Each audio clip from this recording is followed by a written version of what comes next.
Tsumugi Kotobuki, arguably K-on's strangest character. There is no one else in the show quite like her. I'd say the thing that sticks out most is her seemingly impossible strength. Most teenage girls shouldn't be able to do what Mugi can. It's really strange. And as far as I know, she's the only blonde in the show. Maybe it's because she's blonde that she's so strong?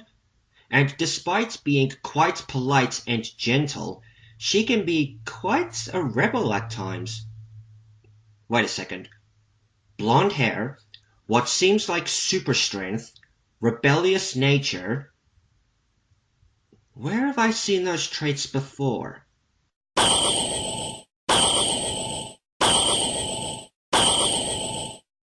Oh my god. Could it be? Could it be that Mugi, sweet and gentle yet ditzy Mugi, is actually a Super Saiyan? I don't believe it. Why has no one made the connection yet? It makes so much sense. Maybe the girl that we K-On! Fans have grown to love, who wouldn't hurt a fly, is actually the first ever female Super Saiyan. It all adds up. We've just never thought to put the pieces together. Let's think about this.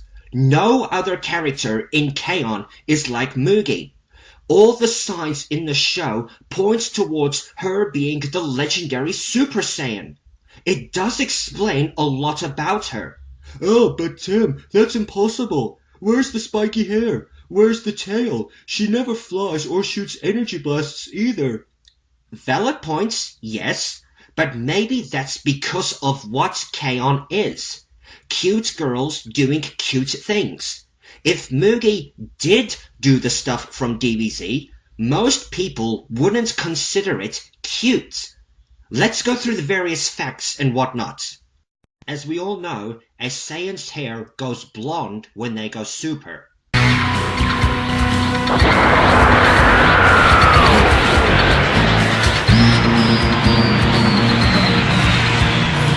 Mugi has blonde hair.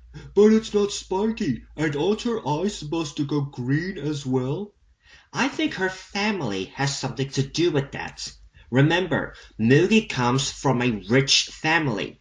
Since they're rich, it is entirely possible that they can use that money to buy resources. Scientific resources. Don't forget, we have not yet seen a female Super Saiyan, at least not canonically. Maybe Mugi was an attempt at creating one, an experiment. We all know that experiments can fail. Maybe the Kotobuki scientists got the color of her hair right, but they couldn't get the style. Okay, but wouldn't she change back to normal eventually? A Saiyan can't stay super forever. Think back to the hyperbolic time chamber. What is it that Goku and Gohan did? Somehow, we have to get to a point where it feels natural to be a Super Saiyan, so that we can stay like that all the time.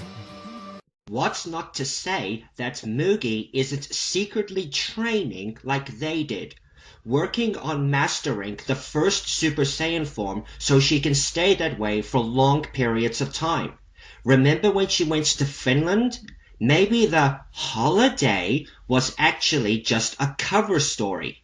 Maybe the staff of the Kotobuki family are aware of what Mugi really is, but they've been sworn into secrecy. Fine, but is she really that strong? Have you not seen the show? Do you remember this?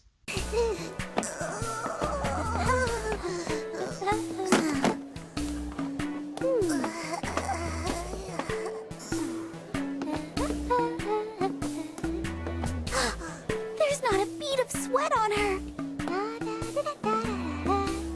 Or this? Let me give it a try. I have avenged your honor, Richan. Let's see that again in slow motion. And and that machine was on maximum setting. How many teenage girls do you know who can do that? And the K-On! Wikia specifically states that she regularly runs at a brisk jog with her instrument, the Korg Triton synthesizer, slung across her shoulder. And last I checked, that keyboard was said to be pretty heavy.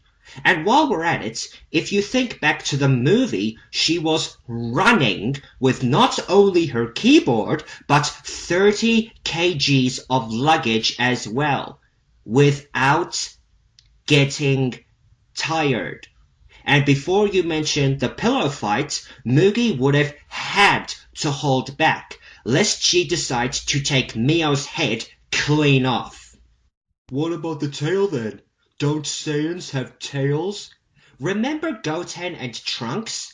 It is entirely possible that when they were born, they had tails, which would have been removed. Another possibility? The Kotobuki scientists left that detail out. Okay, but you said earlier that Mugi is a bit of a rebel. How can she be a rebel? You're forgetting about someone very important. Vegeta. You'll notice that he has been shown to be a rebel a number of times. He does what he wants, when he wants, and he doesn't let anyone tell him what to do. Sure, he's not originally from a rich family, but my point still stands. And if I again make quotes from the K-On! Wikia, Mugi displays a rebellious streak occasionally due to her wanting to deviate from her wealthy nature and diverts from a well-behaved and mature demeanor to the surprise of others. And, lest we all forget...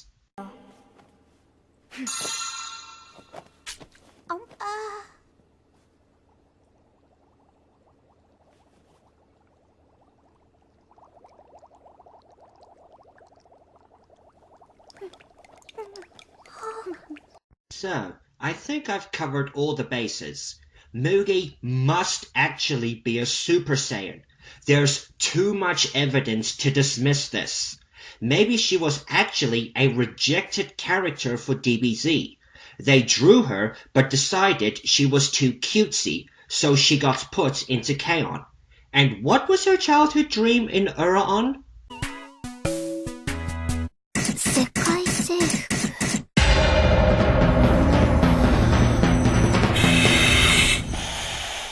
So, Mugi-chan, what do you have to say to all of this?